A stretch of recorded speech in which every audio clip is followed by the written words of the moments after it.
نعم الله من قرأ سورة الفاتحة.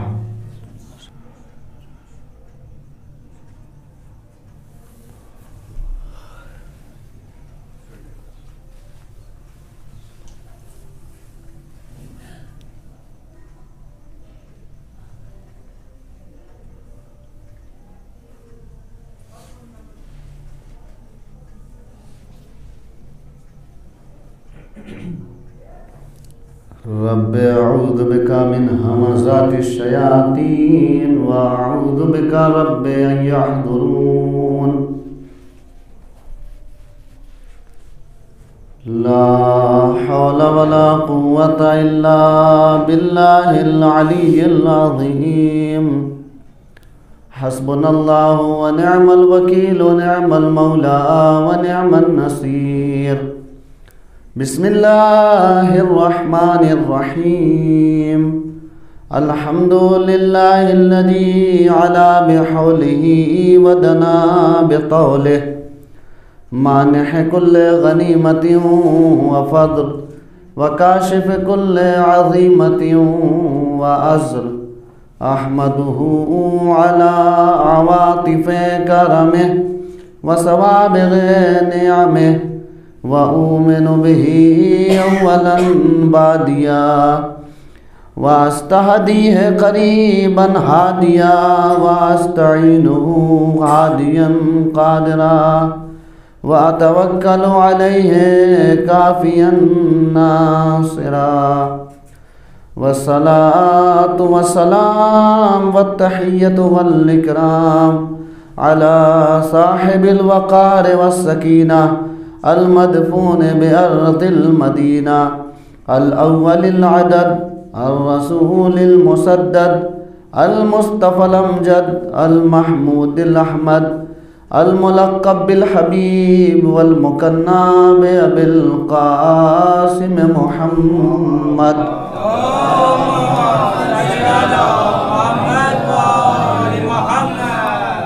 وأهل بيته الطيبين الطاهرين المعصومين المظلومين المنتجبين المنتخبين الذين أذهب الله عنهم الرجس وطهرهم تطهيرا.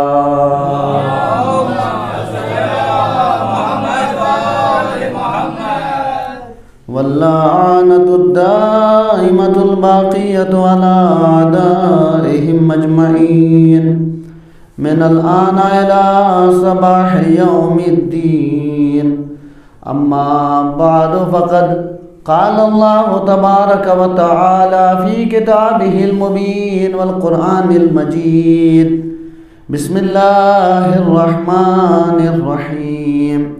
وقرنا في بيوتكن ولا تبرجن تبرج الجاهلية الأولى وأقمنا الصلاة وآتينا الزكاة وأطعنا الله ورسوله إنما يريد الله ليذهب عنكم الرجس أهل البيت ويطهركم تطهيرا.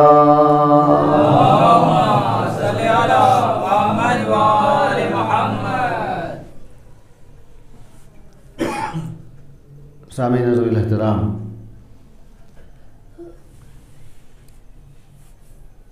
سب سے پہلے ہم شکر گزار ہیں اس معبود کے جس نے ہمیں یہ موقع فراہم کیا کہ ہم ذکر جناب سیدہ میں شریک ہو سکیں.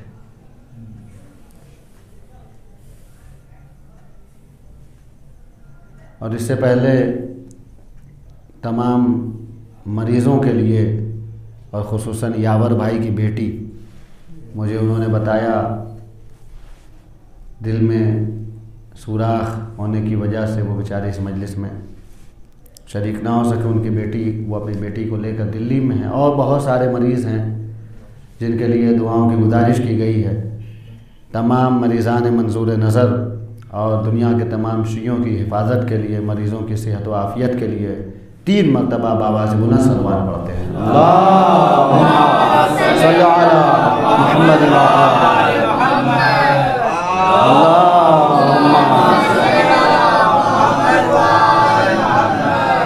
اللہم صل علی محمد و آل محمد وعجل فرج۔ جناب سیدہ سلام اللہ علیہا کا تذکرہ وہ تذکرہ ہے جو ہر کس و ناقص کے مقدر میں نہیں ہے، اور یہ میری خوش نصیبی ہے کہ اس سلسلے کی پہلی مجلس پڑھنے کا شرف حاصل ہو رہا ہے۔ جناب سیدہ سلام اللہ علیہا وہ ذات والا صفات ہیں کہ جناب سیدہ کا ذکر تمام معصومین نے کیا ہے، اور صرف 14 معصومین نے نہیں، عموماً جب معصومین کہا جاتا ہے تو تبادل ذہنی 14 معصومین کی طرف ہوتا ہے۔ ہر انسان کے ذہن میں 14 معصومین کے اسماء مبارکہ آتے ہیں، نہیں، یہاں معصومین سے مراد ہر نبی ہے، ہر امام ہے، ہر معصوم ہے۔ ہمارا ہر نبی معصوم ہوتا ہے۔ حدیث میں ہے کہ ما تکاملت النبوۃ الا باقر حبھا و ولایتھا، کسی نبی کی نبوت اس وقت تک مکمل نہیں ہوئی جب تک فاطمہ کی ولایت کا اقرار نہیں کیا، جب تک فاطمہ کی ولایت کا اقرار نہیں کیا کسی نبی کی نبوت، کسی رسول کی رسالت مکمل نہیں ہوئی ہے۔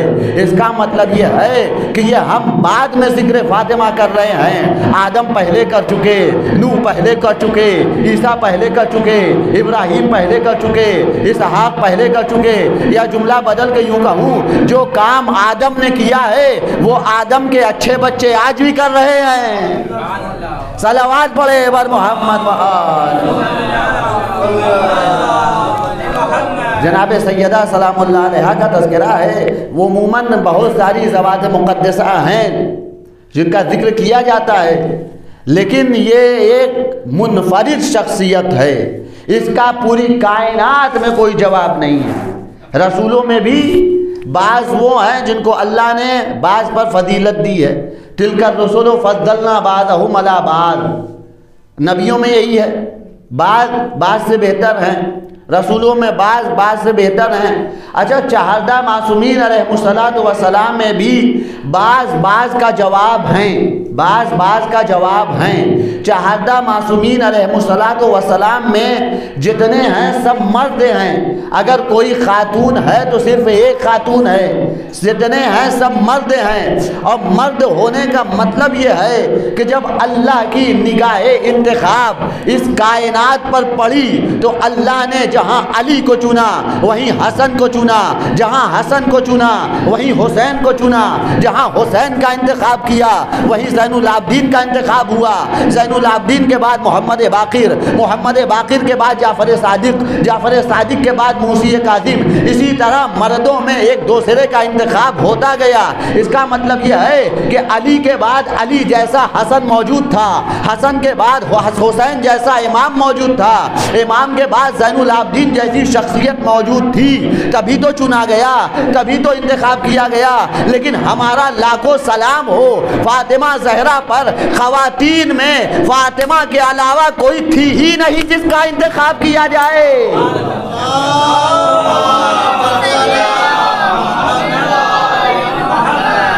یعنی جہاں جو پوری کائنات میں لاجواب ہیں، پوری کائنات میں جن کا کوئی جواب نہیں ہے، 14 معصومین کا پوری کائنات میں کوئی جواب نہیں ہے، ان میں بھی بہت توجہ، 14 معصومین میں بھی اگر کوئی سب سے لاجواب ہے اسے فاطمہ کہا جاتا ہے۔ 14 معصومین میں بھی جو لاجواب ہے، جو منتخب میں بھی منتخب ہے، اسے فاطمہ کہا جاتا ہے۔ جو تمام اللہ کے مصطفیٰ مرتضیٰ مجتبی بندوں میں بھی مصطفیٰ ہو، جسے چن لیا گیا ہو، اسے فاطمہ کہا جاتا ہے۔ فاطمہ کا کوئی جواب نہیں ہے۔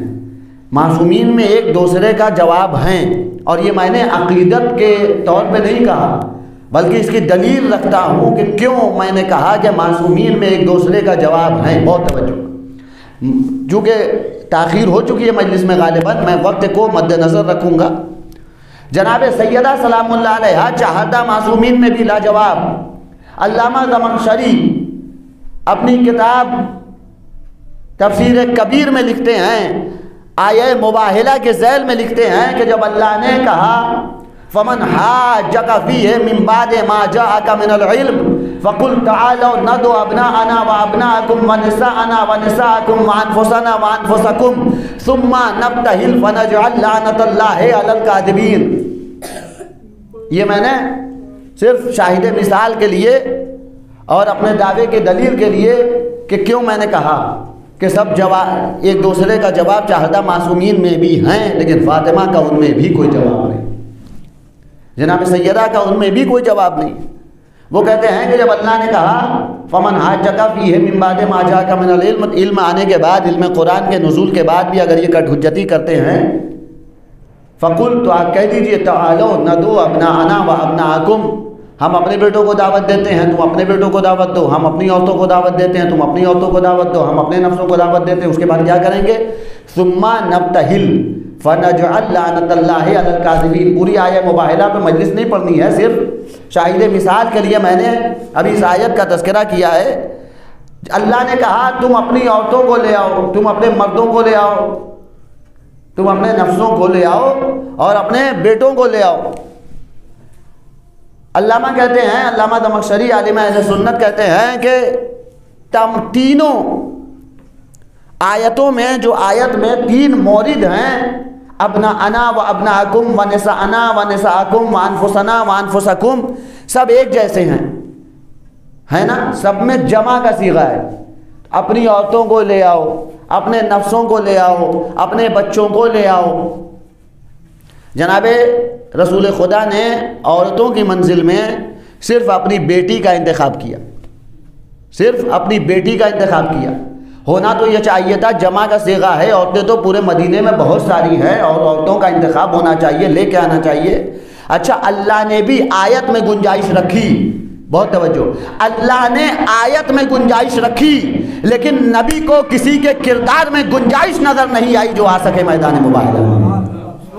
آیت میں گنجائش ہے، کسی کے کردار صداقت میں گنجائش نہیں، کسی کی صداقت میں ایسی گنجائش نہیں ہے. اسی لیے صرف اور صرف جناب سیدہ کو نساءنا کی منزل میں لیا، انفسنا کی منزل میں صرف اور صرف علی ابن ابی طالب کی ذات والا صفات، اس لیے کہ کوئی اور دوسرا نفس رسول ہے ہی نہیں. اور امام جب بچوں کی بات آئی، ابناءنا کی بات آئی، تو حسن کو بھی لیا، حسین کو بھی لیا. جہاں عورتوں میں صرف ایک خاتون کو لیا تھا، بہت توجہ، جہاں نفسوں میں صرف ایک نفس کو لیا تھا، وہیں ابناءنا کی منزل میں صرف ایک بیٹے کو لے لیتے، یا حسن کو لے لیتے، یا حسین کو لے لیتے. یہاں بات تعداد کی نہیں تھی، پیغمبر تعداد کا ملاحظہ نہیں کر رہے تھے، تعداد کا لحاظ نہیں رکھ رہے تھے کہ اگر ایک لیا ہے تو یہاں بھی ایک ہی لینا ہے. پیغمبر گنجائش کردار دیکھ رہے تھے، کس کا کردار عالی ہے، کون صدیق ہے، کون صدیقہ ہے. وہ فرماتے ہیں ابناءنا میں امام حسن کو بھی لیا، امام حسین کو بھی لیا، اور لے کے بتا دیا. اس لیے حسن و حسین کو لیا ہے کہ حسن حسین کا جواب ہے، حسین حسن کا جواب ہے، لیکن فاطمہ کے ساتھ کسی کو نہیں لیا، اس لیے کہ فاطمہ کا کوئی جواب ہی نہیں ہے. صلوات پڑھ دے بر محمد.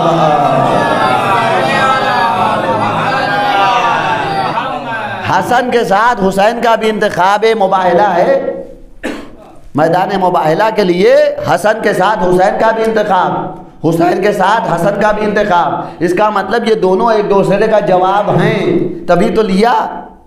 ہاں، اب ان دونوں کا کوئی جواب موجود نہیں تھا مدینے میں، اس لیے ابناءنا کی منزل میں حسن و حسین کو لیا. لیکن جب نساءنا کی منزل آئی تو صرف اور صرف جناب سیدہ سلام اللہ علیہا کا انتخاب. یعنی نساءنا کی منزل میں چہاردہ معصومین میں بھی ان کا کوئی جواب نہیں. اللہ نے مختلف مقامات پر ذکر کیا، اور جس آیت کو میں نے سرنامے سخن قرار دیا، یہ بڑی مشہور و معروف آیت، عموماً سب کو حفظ ہے ماشاءاللہ اور پڑھتے رہتے ہیں، جسے آیہ تطہیر کہا جاتا ہے. آیہ تطہیر، لیکن آیہ تطہیر ایک آیت کے ایک ٹکڑے کا نام ہے، پوری آیت نہیں ہے. پوری آیت جو ہے، آج میں نے اس کی تلاوت کا شرف حاصل کیا. پوری آیت ہے اور اس پہ میں گفتگو کروں گا کہ آخر آیت میں لہجہ کیوں بدل گیا اللہ کا۔ آیت یہاں سے شروع ہوتی ہے، سورہ احزاب قرآن مجید کا 33 نمبر کا سورہ اور آیت نمبر 33۔ بچوں کو بتا دوں، بچوں کو یاد رکھنے کے لیے کہ آیہ تطہیر کا ایڈریس یاد رکھنے کا سب سے بہترین طریقہ یہ ہے کہ 33 یاد کر لیں۔ سورہ نمبر بھی 33 اور آیت نمبر بھی 33، سورہ نمبر بھی 33، آیت نمبر بھی 33۔ پوری آیت کیا ہے؟ یہاں سے شروع ہوتی ہے، وَقَرْنَا فِي بُيُوتِكُنَّ وَلَا تَبَرَّجْنَا تَبَرُّجَ الْجَاهِلِيَّةِ الْأُولَىٰ وَأَقِمْنَا الصَّلَاةَ وَآتِينَا الزَّكَاةَ وَأَطِعْنَا اللَّهَ وَرَسُولَهُ إِنَّمَا يُرِيدُ اللَّهُ لِيُذْهِبَ عَنْكُمُ الرِّجْسَ أَهْلَ الْبَيْتِ وَيُطَهِّرَكُمْ تَطْهِيرًا۔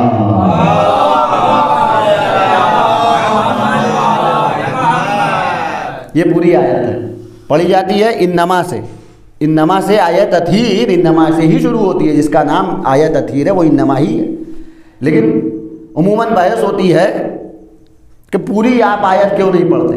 پوری آیت میں نے پڑھی، وقرنا ترجمہ بھی کرتا ہوں اور اس سے پہلے بھی میں بتاؤں گا کہاں سے یہ خطاب شروع ہوا ہے، اور اس آیت کے انتخاب کی وجہ بھی یہ ہے کہ یہ وہ آیت ہے جس کی پیغمبر اکرم حضرت محمد مصطفیٰ صلی اللہ علیہ وآلہ وسلم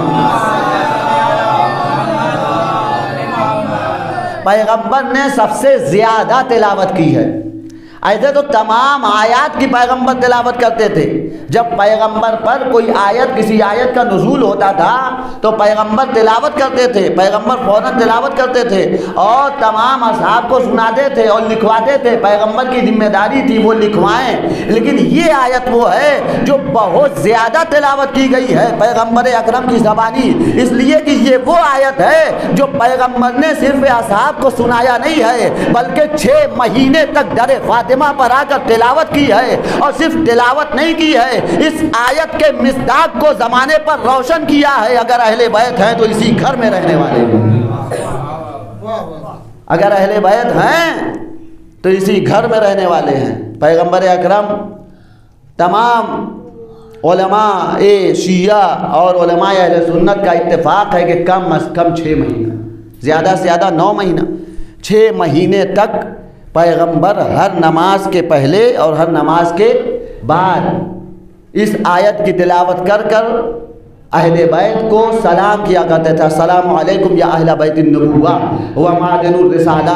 پیغمبر اکرم حکیم ہیں اور حکیم کا فعل حکمت سے خالی نہیں ہوتا۔ یہ پیغمبر اکرم بار بار در زہرا پر جا کر، خانہ زہرا پر جا کر تلاوت کیوں کر رہے ہیں؟ عجب نہیں پیغمبر بتانا یہ چاہتے ہوں کہ بعض آیتیں ایسی ہیں جن کا مصداق میں زبانی بتاتا ہوں، لیکن یہ آیت وہ ہے جس کا مصداق میں زبانی بھی بتاؤں گا، عملی بھی بتاؤں گا۔ زبانی بتانا ہوگا تو چادر میں لے کے بتاؤں گا، عملی بتانا ہوگا تو گھر پر جا جا کے بتاؤں گا۔ یہ اہل بیت ہے، یہ اہل بیت ہے۔ صلوات پڑھے بر محمد۔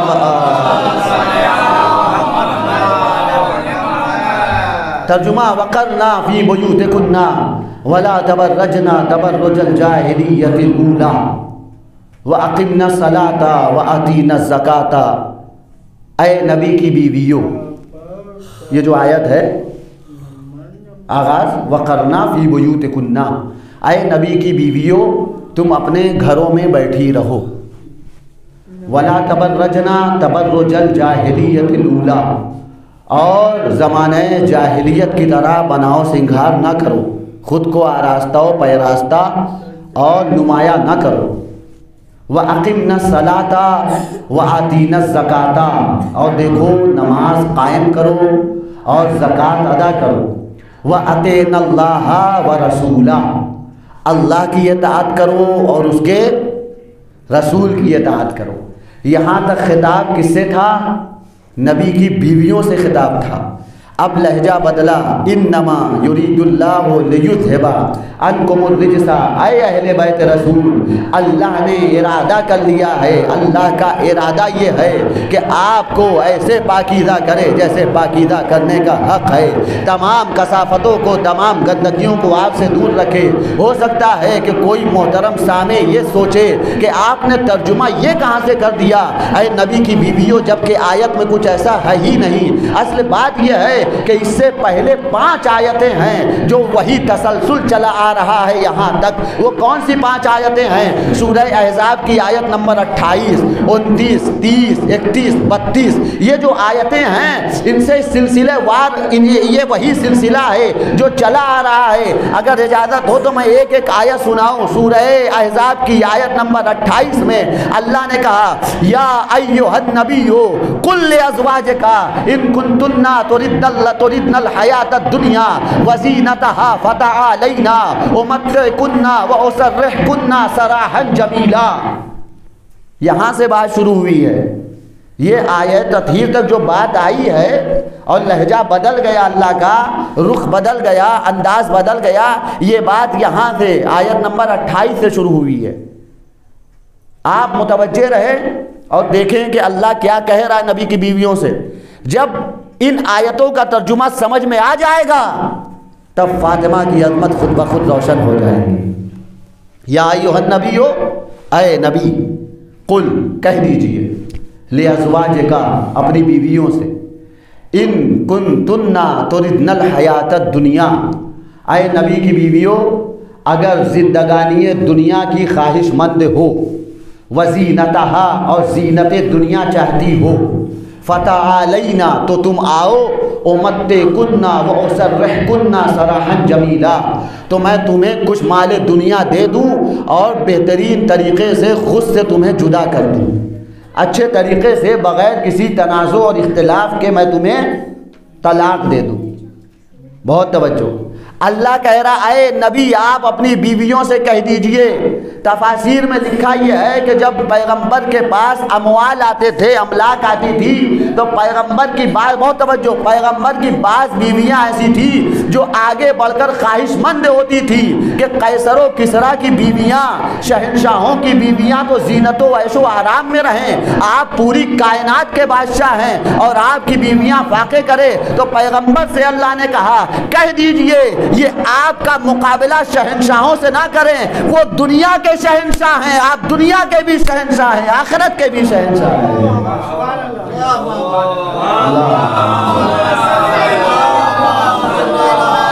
آپ دنیا کے بھی شہنشاہ ہیں، آخرت کے بھی شہنشاہ ہیں۔ نبی کی بعض بیویاں ایسی تھی، قرآن ہے نا، نبی کی بعض ازواج ایسی تھی جو پیغمبر کے پاس اموال اور دولت دیکھ کے حریص ہو جایا کرتی تھی، ہمیں بھی کچھ مل جائے، ہمیں بھی کچھ مل جائے۔ بیویوں سے فاطمہ کا مقابلہ کیسا ہو؟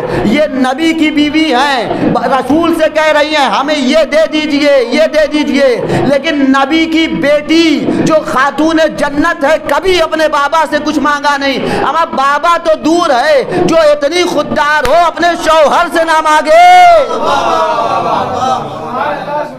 صلوات پڑھے بر محمد۔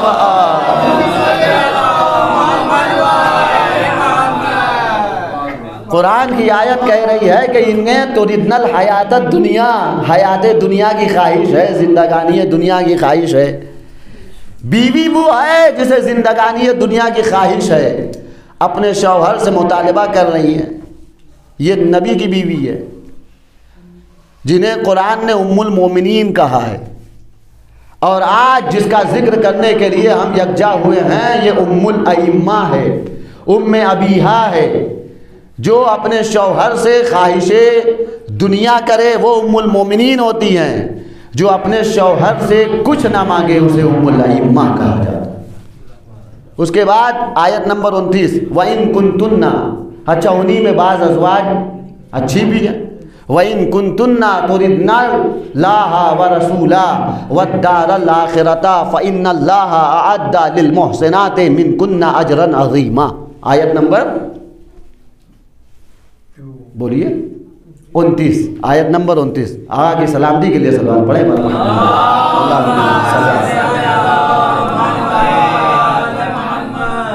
آیت نمبر 29 میں وہی سلسلہ چل رہا ہے. اے نبی اپنی بیویوں سے کہہ دیجئے اگر تمہیں زندگانی دنیا چاہیے تو پھر آؤ، میں تمہیں طلاق دے دیتا ہوں. اگر نبی کے گھر میں رہنا ہے تو پھر جو نبی کی زندگی ہے، جو نبی کے گھر کا رواج ہے، جیسی زندگی گزر بسر ہو رہی ہے ویسے ہی کرنا ہے. یہ کیسی بیویاں تھی، بہت توجہ، یہ کیسی بیویاں تھی؟ یہی کافی نہیں سمجھ رہی تھی کہ نبی کی زوجیت میں ہے، نبی کے گھر میں ہے، کیا اس سے بڑی کوئی دولت ہو سکتی ہے؟ نبی کے گھر میں ہے، نبی کی زوجیت میں ہے. اب یہی سلسلہ چلا آ رہا ہے. اگر کوئی علی کا چاہنے والا اپنی غربت کا مظاہرہ کرے، اپنی غربت کا گلہ کرے تو اس سے کہیے کیا یہ کم ہے کہ تم ولایت علی کے سائے میں رہ رہے ہو؟ یہی سب سے بڑی دولت ہے. یعنی آیت بتا رہی ہے کہ دونوں چیزیں جمع نہیں ہو سکتی. اگر دولت جمع ہونے والی ہوتی نبی کی زوجیت کے ساتھ تو اللہ کہتا دے دو، یہ نہ کہتا طلاق دے دو، جدا کر دو، کہتا دے دو. اس کا مطلب یہ ہے کہ اللہ دنیا کے شہنشاہوں میں اور پیغمبر کی سلطانی میں فرق دکھانا چاہتا ہے، فرق رکھنا چاہتا ہے. یہ فاقے میں ہیں لیکن پھر بھی فخر سلیمان ہیں. یہ فاقہ کریں پھر بھی فخر سلیمان ہیں، یہ بھوکے رہیں پھر بھی دنیا کے تمام شہنشاہ ان کے نوکر ہیں. پوری کائنات ان کے قدموں کا صدقہ ہے، ان کی نعلین کا صدقہ ہے. وَإِن كُنتُنَّ تُرِدْنَ اللَّهَ، اور اگر تمہاری بعض بیویاں، ان میں سے کچھ بیویاں اللہ اور رسول کی مرضی کی خواہاں ہیں، انہیں دولت نہیں چاہیے، اللہ چاہیے، اللہ کی مرضی چاہیے، رسول چاہیے اور دار آخرت چاہیے، دنیا نہیں چاہیے. پہلی آیت میں کیا کہا؟ دنیا، اور اس میں کہا وَالدَّارَ الْآخِرَةَ. بعض بیویاں اگر آپ کی یہ کہتی ہیں کہ ہمیں اللہ چاہیے، اللہ کا رسول چاہیے اور دار آخرت چاہیے، یہ دنیا نہیں چاہیے، ہمیں عقبہ چاہیے، فَإِنَّ اللَّهَ أَعَدَّ لِلْمُحْسِنَاتِ مِنْكُنَّ أَجْرًا عَظِيمًا.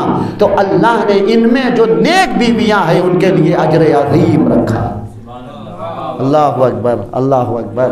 جو نیک بیویاں ہیں فَإِنَّ اللَّهَ أَعَدَّ لِلْمُحْسِنَاتِ مِنْكُنَّ أَجْرًا عَظِيمًا. آیت بتا رہی ہے، بہت توجہ، آیت بتا رہی ہے جو ان میں سے نیک بیویاں ہیں. اس کا مطلب یہ ہے نبی کی زوجیت میں آ جانے سے کوئی نیک نہیں ہوتا، اپنا کردار بنانے سے نیک ہوا جاتا ہے. فَإِنَّ اللَّهَ أَعَدَّ لِلْمُحْسِنَاتِ مِنْكُنَّ، ان میں سے جو بھی نیک ہیں، محسنہ ہیں، پاک و پاکیزہ ہیں، ان کے لیے اللہ نے اجر عظیم رکھا.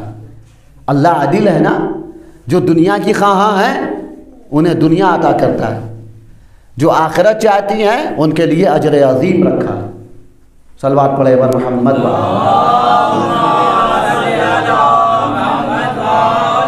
اب آیت نمبر 30 میں ارشاد ہوا یا نساء النبی، یا نساء النبی، اے نبی کی بیویوں. وہاں نبی سے، نبی کے ذریعے خطاب کرایا، آپ اپنی بیویوں سے کہہ دیجئے. یہاں خود خطاب کیا. یہی سلسلہ چل رہا ہے. یا نساء النبی من یأت منکن بفاحشۃ مبینہ یضاعف لها العذاب ضعفین وکان ذلک علی اللہ یسیرا. اے نبی کی بیویوں، تم میں جو گناہ کی مرتکب ہوگی اسے دوہرا عذاب دیا جائے گا. یضاعف لها العذاب ضعفین، اسے دوہرا عذاب دیا جائے گا. وَكَانَ ذَلِكَ عَلَى اللَّهِ يَسِيرًا، اور یہ کام اللہ کے لیے بہت آسان ہے. اللہ کے لیے کوئی کام مشکل نہیں ہے، اللہ کے لیے یہ کام بہت آسان ہے. وہ تمہیں دوہرا عذاب دے گا. ایک اس لیے عذاب دے گا کہ تم نبی کے گھر میں رہ کر گناہ کر رہی ہو. بھائی نبی کے گھر کا بھی تو لحاظ کرو. تم نبی کے گھر میں ہو، نبی کی زوجیت میں ہو، نبی کے کردار کی عکاس تمہیں بننا چاہیے، لیکن تم نبی کے گھر میں رہ کر بھی گناہ کر رہی ہو، اس لیے تمہیں دوہرا عذاب دیا جائے گا، دوہرا عذاب دیا جائے گا. اس کے بعد قرآن نے کہا وَمَن يَقْنُتْ مِنكُنَّ لِلَّهِ وَرَسُولِهِ وَتَعْمَلْ صَالِحًا نُؤْتِهَا أَجْرَهَا مَرَّتَيْنِ وَأَعْتَدْنَا لَهَا رِزْقًا كَرِيمًا، اور تم میں جو نیک ہوگی، جو عمل صالح انجام دے گی، اسے دوہرا اجر دیا جائے گا، اور اس کے لیے اللہ نے رزق کریم رکھا ہے۔ آیت کا تیور دیکھیے، اللہ کہہ رہا ہے تم میں جو گناہ کی مرتکب ہوگی، آج ہم جس کا ذکر کر رہے ہیں اسے معصومہ کہا جاتا ہے۔ معصومہ کس آیت سے ہم نے استدلال کیا ہے؟ کس آیت سے ثابت کیا ہے کہ معصومہ ہے؟ یہی آیت تطہیر سے ہم ثابت کرتے ہیں۔ بھائی یہ خواتین ہیں، یہ نبی کی ازواج ہیں، جن کے لیے اللہ نے کہا اگر تم گناہ کی مرتکب ہوئی، اس کا مطلب یہ ہے ان سے گناہ کی امید کی جا سکتی ہے، فاطمہ سے نہیں کی جا سکتی۔ یہ صاحب تطہیر ہے۔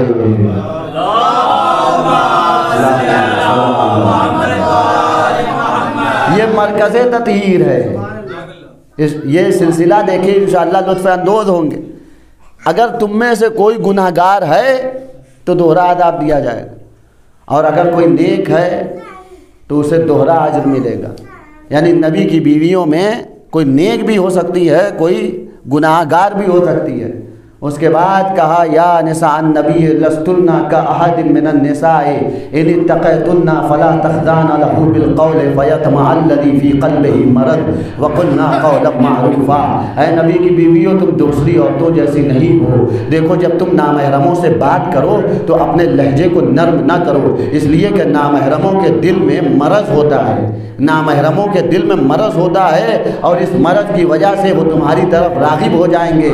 اور اچھی بات کرو، سیدھی بات کرو، سیدھی بات کرو۔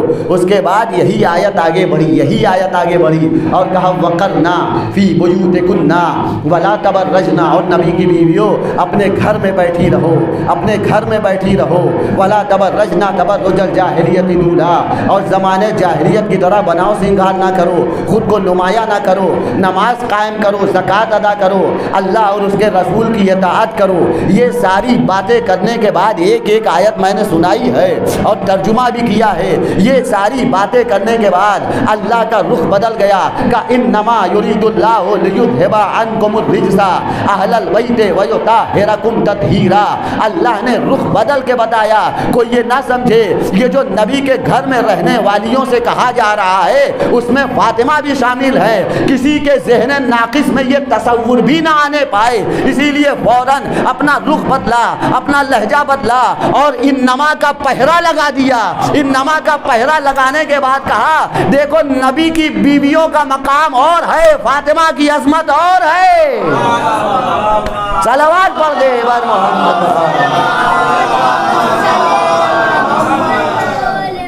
اللہ نے انما کا پہرا لگا کے رخ موڑ دیا۔ انما یرید اللہ لیذھب عنکم الرجس اہل البیت ویطہرکم تطہیرا۔ اے اہل بیت رسول، اے اہل بیت رسول، اللہ نے یہ ارادہ کر لیا ہے۔ ابھی تک کیا کہہ رہا تھا؟ بہت توجہ، بہت توجہ۔ ابھی تک کہہ رہا تھا اگر تم میں کوئی گناہگار ہے، اگر تم میں کوئی دنیا چاہتی ہے تو اسے دنیا دی جائے گی، اگر کوئی آخرت چاہتی ہے تو آخرت دی جائے گی، اگر کوئی گناہگار ہے تو اسے دوہرا عذاب دیا جائے گا، اگر کوئی نیک کردار ہے تو اسے دوہرا اجر دیا جائے گا۔ یہ ساری باتیں کر کے اللہ بتانا یہ چاہتا ہے کہ اگر تم خود کو پاکیزہ بنانا چاہتی ہو تو یہ تمہاری ذمہ داری ہے۔ بہت توجہ، اگر خود کو پاکیزہ بنانا چاہتی ہو یہ تمہاری ذمہ داری ہے۔ اب پہچانیے فاطمہ کی عظمت و مقام و مرتبے کو پہچانیے۔ بھائی ازواج وہ ہیں جن کی طہارت کی ذمہ داری اللہ نے نہیں لی، ازواج کے حوالے کی ہے۔ اگر پاکیزہ بننا ہے تو خود بنو، لیکن فاطمہ کی پاکیزگی کی ذمہ داری اللہ نے لی، میں فاطمہ کو طاہر بناؤں گا۔ صلوات پڑھ دے بر محمد۔ فاطمہ کی پاکیزگی کی بات آئی تو کہا انما یہ اللہ کا ارادہ ہے، یہ اللہ کا ارادہ ہے، تم پاک رہو یا نہ رہو یہ تمہاری مرضی ہے، لیکن جب اہل بیت کی طہارت کی بات آئی تو اللہ نے کہا یہ میرا ارادہ ہے، یہ میری ذمہ داری ہے، میں انہیں پاک رکھوں گا۔ عزیزان ایمان، یہ وجہ کیا ہے؟ اللہ نے کہا میں انہیں پاک رکھوں گا۔ بھائی جو جسے پاک کرتا ہے، بہت توجہ، پاک کرنے والا ہمیشہ پاک ہونے والی شے سے بہتر ہوتا ہے۔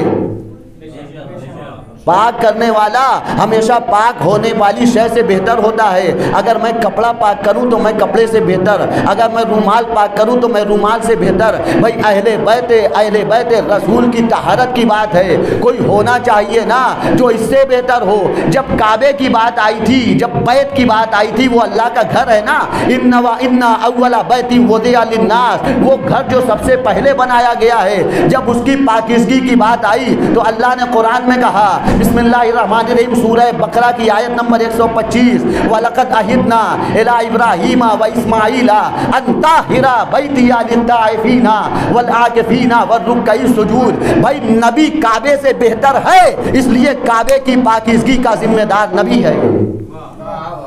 کعبے سے بہتر ہے نا نبی، کعبے کو پاک کرنا ہے۔ کَأَن طَهِرَ بَيْتِيَ لِلطَّائِفِينَ وَالْعَاكِفِينَ، اے ابراہیم و اسماعیل آپ کی ذمہ داری یہ ہے کہ آپ میرے گھر کو پاک کر دیجئے۔ یہ آیت بتا رہی ہے کہ بنانے والا اور پاک کرنے والا کعبے سے بہتر ہے۔ جب ایک نفس مومن کعبے سے بہتر ہے تو وہ تو نبی ہے۔ مومن کعبے سے بہتر ہے، نبی کی حدیث ہے کسی مومن کو تکلیف نہ پہنچاؤ اس لیے کہ یہ کعبے سے بہتر ہے، کسی مومن کی اعانت نہ کرو جو حقیقی مومن ہے۔ تو نبی تو کعبے سے بہتر ہوگا ہی۔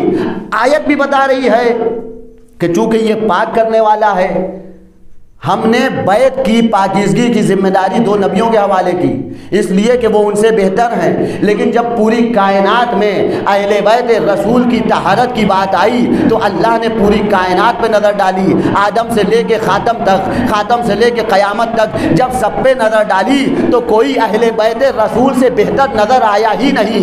ایک ہی ذات ہے پوری کائنات میں جو رسول و آل رسول سے بہتر ہے، اور اس ذات کو ذات خالق قدوس کہا جاتا ہے۔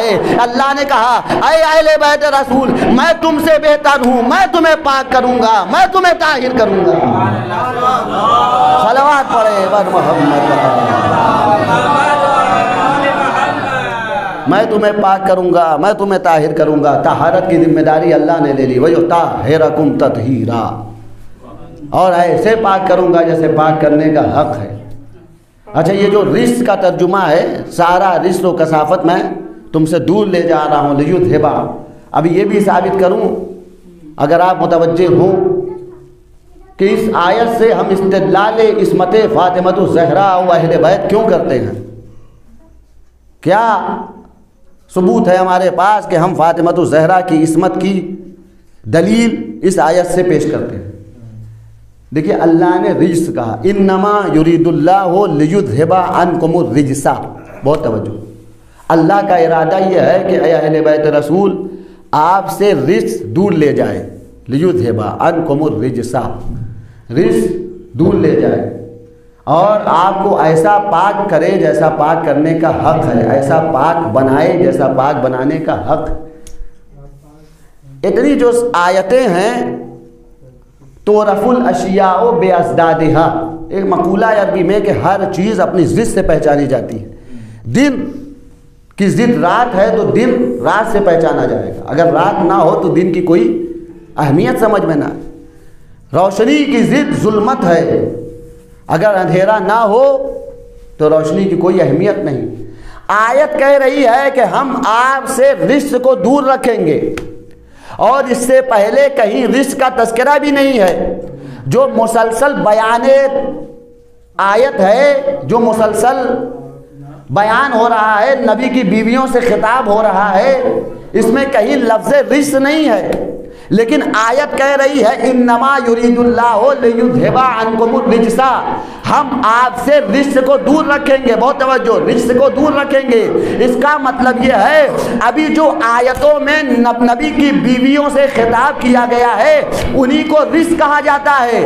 بہت توجہ، ابھی جو آیت میں، بہت توجہ انشاءاللہ محسوس ہوں گے، یہ رزق کی بہت زیادہ آپ نے تعریف سنی ہوگی اور میں بھی کئی مجلسیں پڑھ چکا ہوں، لیکن یہ جو میں نے غور کیا ہے تو میری سمجھ میں یہ آیا کہ اللہ نے رزق کی اسی آیت میں تعریف کر دی۔ اسی آیت میں، اس سے پہلے والی آیت سے بتا دیا کہ یہ رزق سے ہے کیا. کہا تم سے رزق کو دور رکھیں گے. اے اللہ یہ رزق سے ہے کیا, ہمیں سمجھ میں کیسے آئے؟ کہا اس سے پہلی والی تمام آیتوں کو پڑھ لو, اس کے بعد دیکھ لو میرا رخ بدل گیا, میرا لہجہ بدل گیا ہے. اس کا مطلب یہ ہے کہ جو دنیا کی خواہش کرے یہ رزق سے ہے. اللہ اکبر. جو دنیا کی خواہش مند ہو وہ رزق سے ہے, جو گناہ کی مرتکب ہو جائے وہ رزق سے ہے, جو نامحرموں سے نرم لہجے میں بات کرے یہ رزق سے ہے, جو اپنے گھر سے نکل جائے یہ رزق سے ہے, جو نامحرموں کے سامنے خود کو نمایاں کرے یہ رزق سے ہے, جو نماز سے دور رہے یہ رزق سے ہے, جو اللہ و رسول کی اطاعت نہ کرے یہ رزق سے ہے. اب ہمیں دنیا بتائے جو یہ تمام امور انجام نہ دے, اگر وہ معصومہ نہیں ہے تو پھر اور کیا ہے؟ صلوات پڑھے بر محمد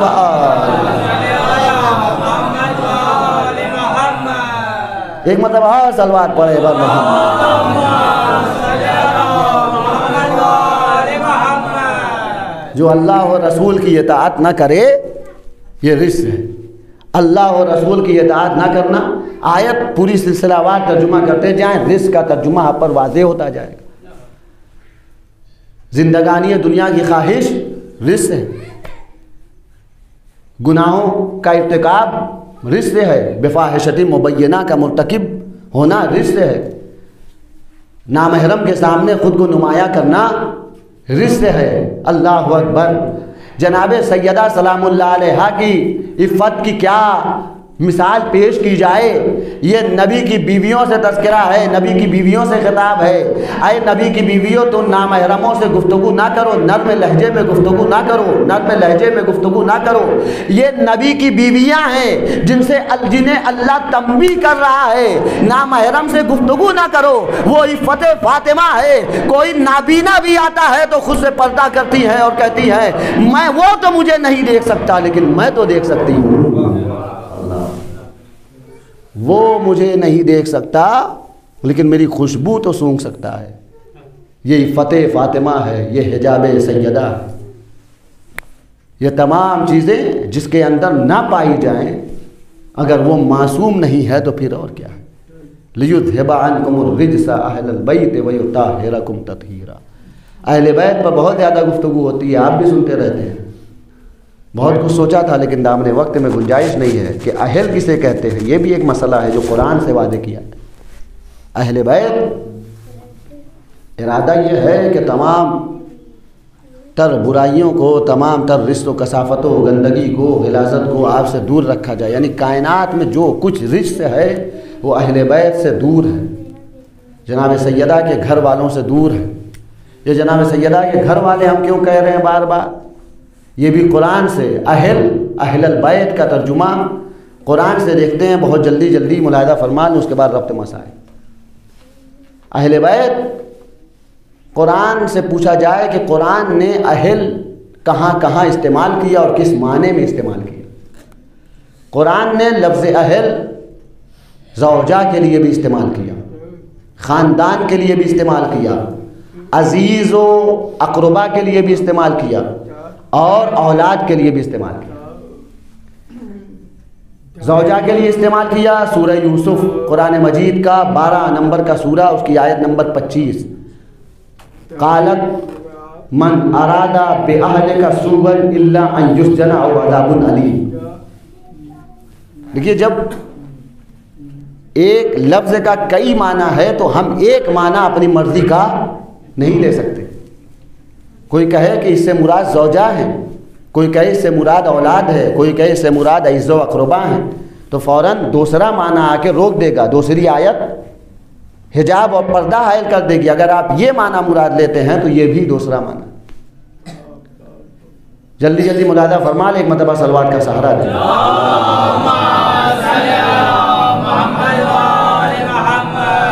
جب جناب یوسف ایک حجرے میں بند کر دیا گیا جناب یوسف کو, آپ سب پورا واقعہ جانتے ہیں, بس اشارہ کر کے گزروں. واستبق الباب وقدت قمیصہ من دبر والفیا سیدہا لدى الباب. دروازہ بند کر دیا گیا اور جناب یوسف معصوم ہیں, گناہ نہیں کر سکتے, دوڑے. واستبق الباب وقدت قمیصہ، دونوں دوڑے دروازے کی طرف، وقدت قمیصہ، یہاں تک کہ کرتا پکڑ لیا اور پھٹ گیا، اور پیچھے سے پھٹا۔ فوراً اس کا شوہر عزیز مصر نظر آ گیا، زلیخا کا شوہر، تو کہنے لگی قالت، وہ کہنے لگی، قرآن کہتا ہے من ارادہ باہلک سوءا الا ان یسجن ما جزاء من ارادہ باہلک سوءا، جس نے آپ کی اہل کے ساتھ برائی کا ارادہ کیا ہے اس کی سزا کیا ہو سکتی ہے سوائے اس کے کہ اسے قید کر دیا جائے یا سخت عذاب میں گرفتار کیا جائے۔ تو اہل سے مراد یہاں کیا ہے؟ زوجہ، جس نے آپ کی اہل کے ساتھ یعنی آپ کی بیوی کے ساتھ۔ اور دوسرا معنی عزیز اور رشتہ دار کے بھی ہے، اسی کے بعد والی آیت ہے قالا ہیا راودتنی عن نفسی، اسی کے بعد والی آیت ہے ہیا راودتنی عن نفسی۔ اس نے جناب یوسف نے کہا نہیں ایسی بات نہیں ہے، میں نے اس کے ساتھ برا ارادہ نہیں کیا، اس نے برا ارادہ کیا ہے۔ کا ثبوت کیا ہے؟ کا وشہدہ شاہد من اہلہا، اس کا عزیز اور قریبی بچہ گواہی دے گا کہ میں پاک و پاکیزہ ہوں۔ تو یہاں اہل سے مراد نہ بیوی ہے نہ خاندان ہے، یہاں اہل سے مراد عزیز اور قریبی رشتہ دار ہے نا۔ اہل کا معنی زوجہ، اہل کا معنی قریبی اور عزیز ترین رشتہ دار۔ لکھا ہے کتابوں میں تفاسیر میں کہ وہ زلیخا کا عزیز تھا، زلیخا کا رشتہ دار تھا، اور غالباً بہن کا بچہ تھا یا جو بھی تھا لیکن قریبی تھا۔ اللہ اکبر! اگر رک کر ایک جملہ کہوں تو شاید غلط نہ ہو کہ جب کوئی پاک و پاکیزگی کا، اپنی پاکیزگی کا خیال رکھتا ہے تو پھر اللہ اس کے دشمن کے گھر میں ایسا کوئی بندہ پیدا کر دیتا ہے کہ وہ ہوتا ہے دشمن کے گھر کا لیکن پاکیزگی کا ثبوت دیتا ہے۔ پاکیزگی کی گواہی اللہ دشمن کے گھر سے دلا سکتا ہے، شرط یہ ہے کہ آپ کا دامن پاکیزہ ہو، آپ کے دامن کردار پر کوئی دھبا نہ ہو۔ یہ پھر اس کے بعد قرآن نے زوجہ کے لیے اور خاندان کے لیے بھی قرآن نے لفظ عہد استعمال کیا۔ کا انا سورہ عنکبوت آیت نمبر 33 انا منجوکا واہلکا الا امرأتک کانت من الغابرین۔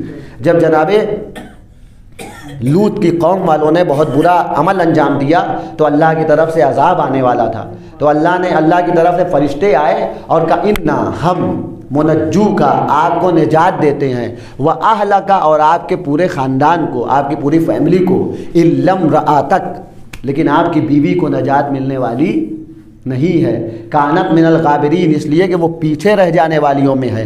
پورے خاندان کو نجات مل رہی ہے لیکن بیوی کو نجات نہیں مل رہی ہے۔ بھائی نبی کی ساتھی ہے نا، نبی کی زوجہ ہے نا، نبی کے گھر میں رہنے والی ہے نا۔ اس کا مطلب یہ ہے قرآن مختلف مقامات پر کردار زوجہ رسول، زوجہ نبی بیان کر کے بتانا یہ چاہتا ہے کہ کوئی نجات نہیں پا سکتا نبی کی زوجیت میں آ کے، نجات اسے ملنے والی ہے جو اپنے کردار سے با ایمان بنے گی۔ منجو کا واہلک ہم الا امرأتک سب کو نجات دی ہے۔ اگر خدا اتنا کریم ہے، اتنا ناجی ہے، نجات دینے والا ہے، پورے خاندان کو نجات دے سکتا ہے تو کیا نبی کی ایک بیوی کو نجات نہیں دے سکتا؟ یہاں مسئلہ نبی کی بیوی کو نجات دینے کا نہیں ہے، یہاں مسئلہ بتانے کا ہے، یہاں مسئلہ واضح کرنے کا ہے کہ نبی کی بیوی ہو یا نبی کا بیٹا ہو، نجات اسے نہیں ملتی جو رشتہ دار ہو، نجات اسے ملتی ہے جو صاحب کردار ہو۔ تو یہاں خاندان کے لیے، اب آخری اور سن لیجیے، اولاد کے لیے سورہ انبیاء آیت نمبر 74، صلوات پڑھے بر محمد۔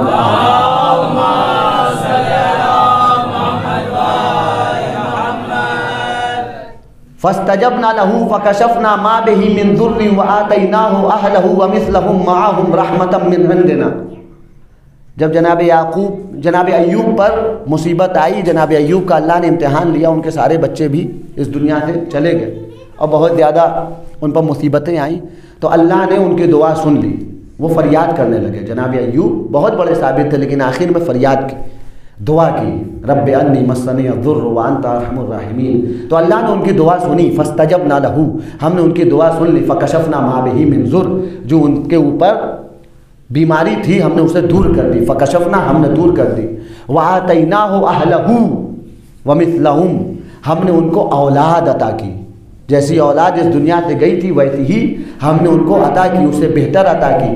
تو اس کا مطلب یہ ہے قرآن نے لفظ اہل کا استعمال اولاد کے لیے بھی کیا، زوجہ کے لیے بھی کیا، خاندان کے لیے بھی کیا، قریبی رشتہ دار کے لیے بھی کیا۔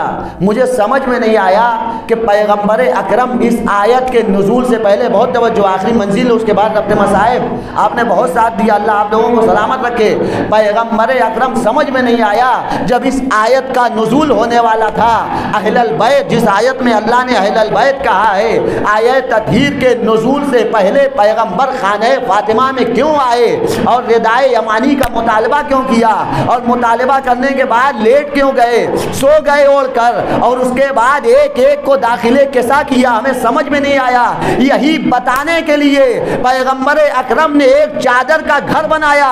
دیکھو اہل بیت سے مراد نہ یہاں زوجہ ہے، نہ اولاد ہے، نہ قریبی رشتہ دار ہے، نہ خاندان ہے، یہاں یہ اہل بیت ہے جو چادر کے نیچے ہے، حسن ہے، حسین ہے، علی ہے، فاطمہ ہے۔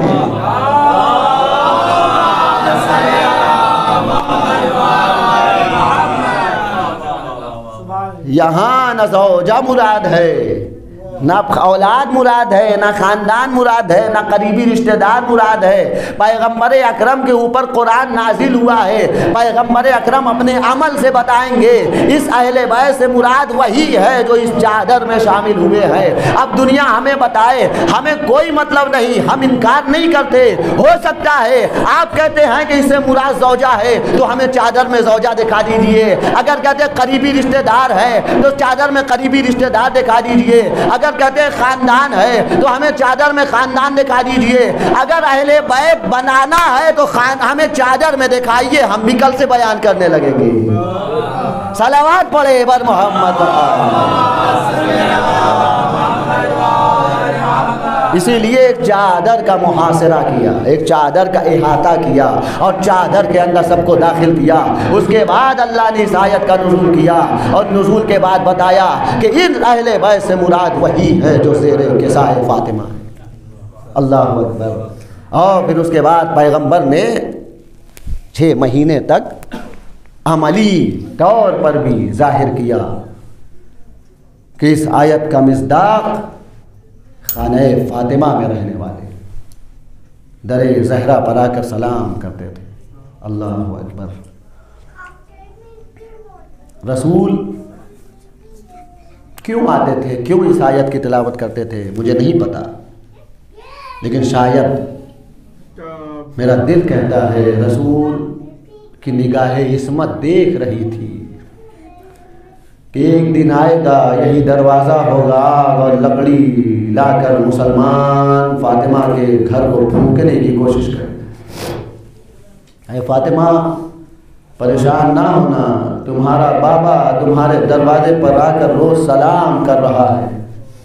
ایک وجہ یہ ہو سکتی ہے، دوسری وجہ جو مجھے سمجھ میں آتی ہے، شاید اس عمل سے 6 مہینے تک اپنے ایک ایک صحابی کو دکھانا چاہتے تھے یہ فاطمہ کا دروازہ جلانے کے لیے نہیں ہے، یہ سلام کرنے کے قابل ہے۔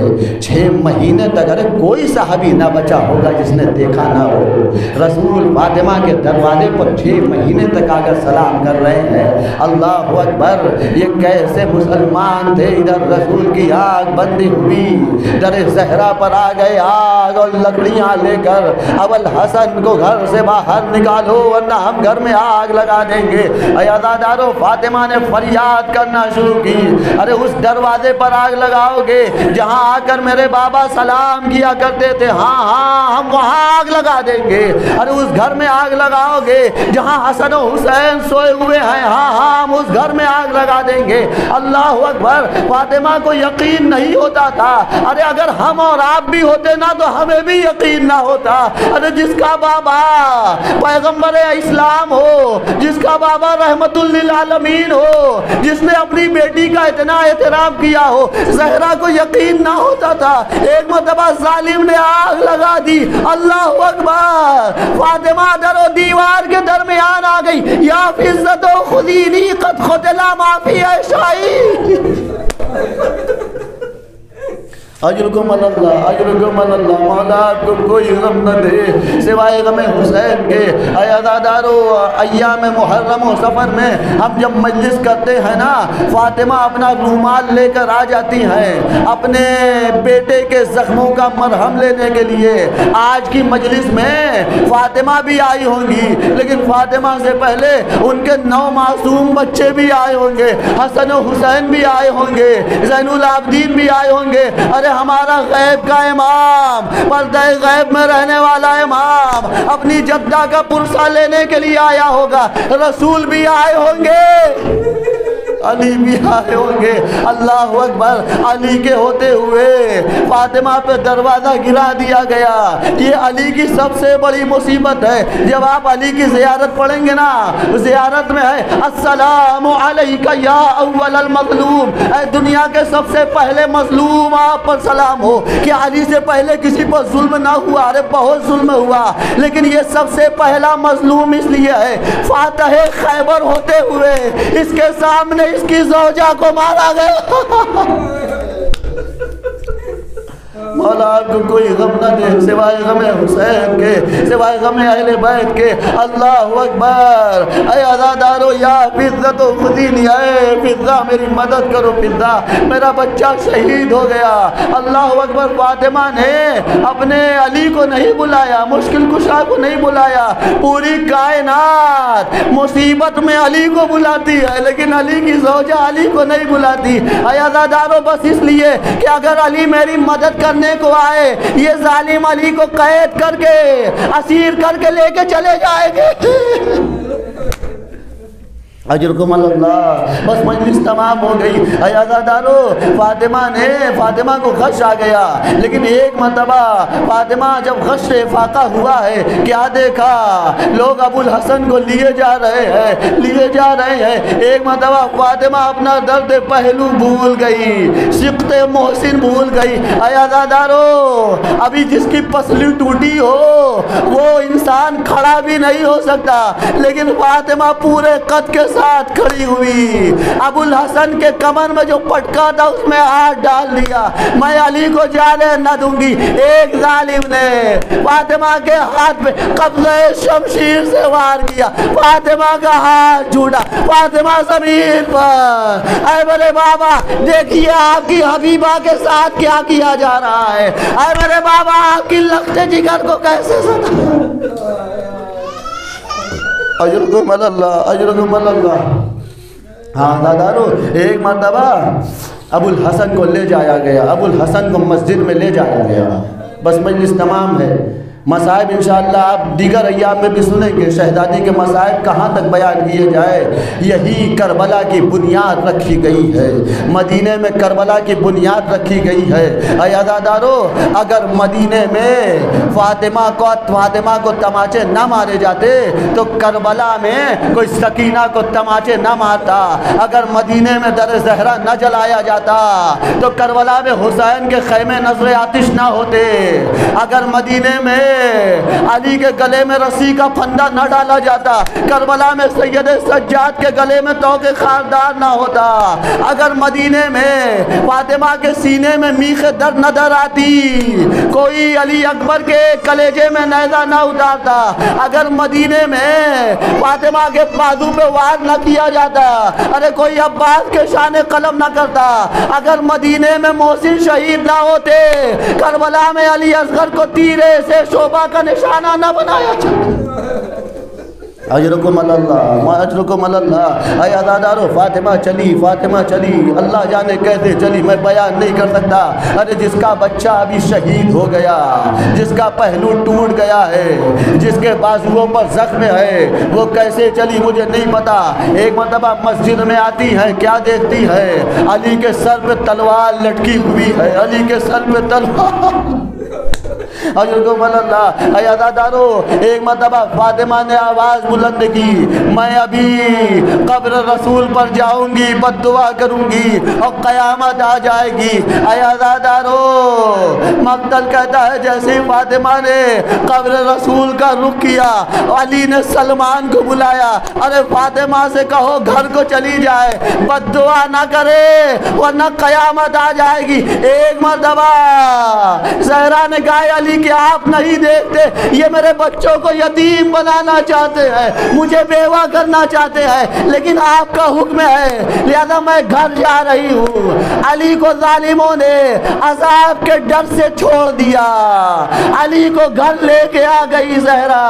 میں ہاتھوں کو جوڑ کر کہوں گا اے فاطمہ آپ خوش نصیب ہے، آپ اپنے وقت کے امام کو تلوار کے نیچے سے لے آئی، لیکن ہائے زینب کربلا کے میدان میں زیر شمشیر بھائی ہے، بہن 70 قدم کے فاصلے سے دیکھ رہی ہے، آپ نے اپنے امام کو بچا لیا بی بی، لیکن وہ فریاد کر رہی ہوگی اس کی نگاہوں کے سامنے بھائی کے خشک گردن پر کند خنجر چلایا جائے، قد قتل الحسین بکربلا، قد ذبح الحسین بکربلا۔ انا للہ و انا الیہ راجعون، رضم بقضائہ و تسلیما لامرہ۔ اللہم انی اسألک بحق محمد وانت المحمود وبحق علی وانت العلا وبحق فاطمہ وانت الفاطر السماوات والارض وبحق الحسن وانت المحسن وبحق الحسین وانت قریب الاحسان وبحق ائمة التسعة الطاہرین من ذریة الحسین